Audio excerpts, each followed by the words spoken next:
Meta l-ħamis filgħaxija tkellem waqt il-laqgħa ġenerali annwali tal-Forum Żgħażagħ Laburisti, il-mexxej Laburista Joseph Muscat qal illi li tkun Ewropew ma jfissirx illi xejjer il-bandiera tal-Ewropa, iżda jfisser li tkun temmen f'soċjetà miftuħa. Soċjetà miftuħa fejn il-familji jkunu trattati l-istess, fejn il-gvern ma jiddettax l-istil ta' ħajja tal-individwu u fejn il-gvern jagħti spazju lil privat sabiex joħloq il-ġid. Iż-żmien li ġej se jkun mument tal-verità saħaq il-mexxej Laburista.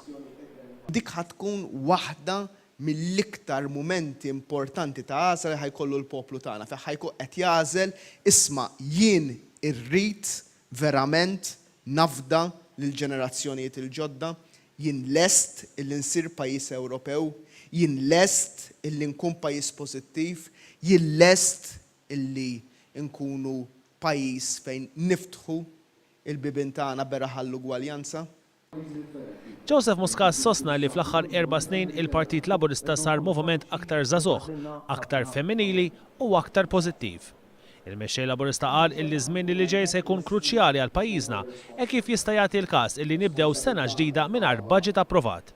Dan jista' jwassal għal inċertezza kbira li tpoġġi il-postijiet tax-xogħol fil-periklu. Joseph Muscat tenna l-appell lill-Prim Ministru sabiex jevita din is-sitwazzjoni u ma jilabx mal-għejxin tal-familji u taż-żgħażagħ. U għalhekk lill-Prim Ministru nerġa' nappellahu llum kif appellajtu l-ħadd li għadda biex jara li din is-sitwazzjoni ma tiġix fuqna.